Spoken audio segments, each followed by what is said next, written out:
College విషయం అని నాన్నకు సంబంధం లేని విషయం అని జారుకోవాలని చూస్తున్నారు. కానీ నేను రిక్వెస్ట్ చేయడం వల్ల రేపు సాయంత్రం 4 గంటలకి గెస్ట్ హౌస్ నుండి వెళ్ళేటప్పుడు కాలేజ్కి వస్తానని ఒప్పుకున్నారు. ఇంకో విషయం ఫాదర్, నాకు ఒక ఫేవర్ చేయాలి. మన బియర్ కేస్ బాయ్స్ ఉన్నారు కదా, ఈ ఒక్కసారికి వాళ్ళని క్షమించండి. రే, అది ప్రిన్సిపల్ దగ్గరికి వెళ్ళిన కేసురా, దానికి నేనేం చేయగలను? గబ్బు చేశారు కదా, మీరు చేయాలని చెప్పడం లేదు. అయితే కానీ నేను రేపు వాళ్ళతో కూడా ప్రిన్సిపల్ రూమ్ బయటే ఉంటాం. రాజకీయ నాయకుడు కొడుకొని నిరూపించుకున్నావు. రే, ఈ రోజు మాత్రమే రా వీడు మనతో ఉండేది. మరుసటి రోజు శ్యామ్ ఊరికెళ్ళే రోజు. టౌన్కి వెళ్ళి మేమంతా వాడికి పార్టీ ఇచ్చాం. వాడు వెళ్ళినా కానీ వాడి గోడకి ఆశగా అంటించిన బొమ్మలన్నీ వాడు ఏం కాకుండా చూసుకోమని మాకు చెప్పాడు. హాస్టల్లో వాడి లాస్ట్ డే పాటలు, విజయ్ ఆడిన డ్యాన్సు, అసలు రోజు ఎలా గడిచిందో మాకే తెలీదు. జేకే అంకుల్, కొత్త బైక్ కొనిచ్చేందుకు మాకేం పార్టీ లేదా?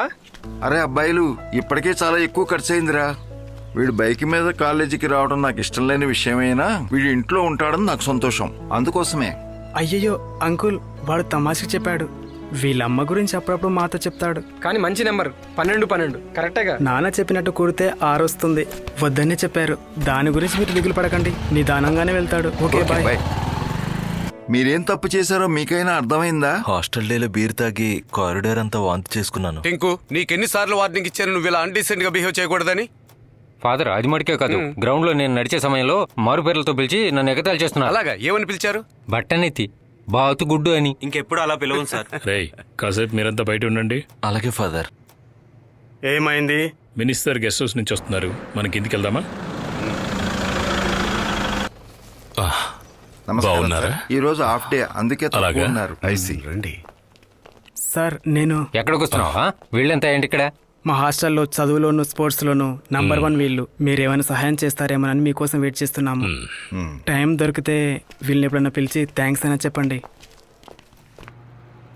సార్, ఇదే ఆ ప్లాన్. సార్, కరెంటు పోయింది, ఏసీ వర్క్ అవ్వదు.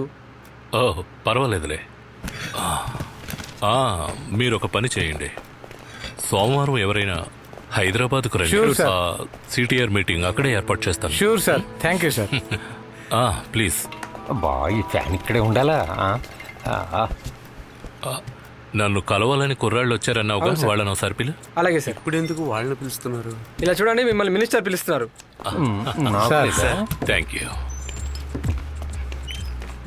నమస్కారం సార్. నమస్కారం సార్. చెప్పండి, మీకే సహాయం చేసి పెట్టాలి? సార్, వీళ్ళ సమస్య. ప్లీజ్ వాళ్ళని చెప్పనివ్వండి. ఇక్కడున్న తెలివైన వాళ్ళ గురించి నేను చాలా విన్నాను. ఏం విన్నారు? సార్, మాకు ఏ ఇబ్బంది లేకుండా చదువుకోవడానికి కొంచెం ప్రశాంతంగా ఉండేటట్టు ఒక హాల్ ఉంటే కాలేజీని పెద్ద లెవెల్కి తీసుకెళ్లొచ్చు. మీ బిల్డింగ్ సమస్యలన్నీ నాకు అర్థమయ్యాయి. నా వల్ల అయింది నేను చేస్తాను. అది సరే, మీ గ్రూప్ లో స్పోర్ట్స్ ఆడేవాళ్ళు ఎవరు? యూనివర్సిటీ లెవెల్లో వాలీబాల్ పోటీలో ఖచ్చితంగా బంగారు పథకం వస్తుంది సార్ వీడికి. మీ ప్రశంసల కోసం ఎదురు చూస్తున్నాం సార్. బుద్ధిమంతులు, ధైర్యంగా ముందుకు వెళ్ళండి. మీకు ఫ్యూచర్లో ఏ ఇబ్బంది లేకుండా నేను చూసుకుంటాను. చాలా థ్యాంక్స్ సార్. అయితే మీరు హాస్టల్కి వెళ్ళి ప్రాక్టీస్ చేసుకోండి. నేను మిమ్మల్ని అక్కడ వచ్చి కలుస్తాను. ఇది చెప్పడానికైనా మీరు వచ్చింది? ఇప్పుడు చూడు నీ విగ్గి ఎలా ఎగిరిపోతుందో. నీ రూపం మారిపోయింది. ఏం పెర్ఫార్మెన్స్ రా మినిస్టర్ ముందు. నేను గనక మీ విషయం చెప్పుంటే ఏదో పాపం మన కుర్రాళ్లే కదా అని వదిలేశాను. నా తల మీద కూర్చోవాలని చూస్తే ఆ ఫస్ట్ ఇయర్ కుర్రాళ్ళలాగా మీ అందరు ఇంట్లో ఉండేవాళ్ళు. ఇక బాగా చదువుకుంటాం ఫాదర్. ఎలా బాల్ ఎలా విసరాలనా? ఇక మీద ఎవరు ఇటు పక్క రాకూడదు. హీరో హోమ్ మినిస్టర్ కొడుకుని అన్ని రోజులు దాచించినా కానీ బీర్ కేసు నుంచి తప్పించడం వల్ల వాడు హీరో అయిపోయాడు. ఒక ఎస్టేట్ ఓనర్ కొడుకైన టింకు ఆ సహాయానికి బదులుగా వాళ్ళ ఎస్టేట్కి మమ్మల్ని అందరినీ తీసుకువెళ్ళాడు. ఆ రోజు నుంచి టింకు, సైజు, జోన్ అంతా మా కంపెనీ అయిపోయారు.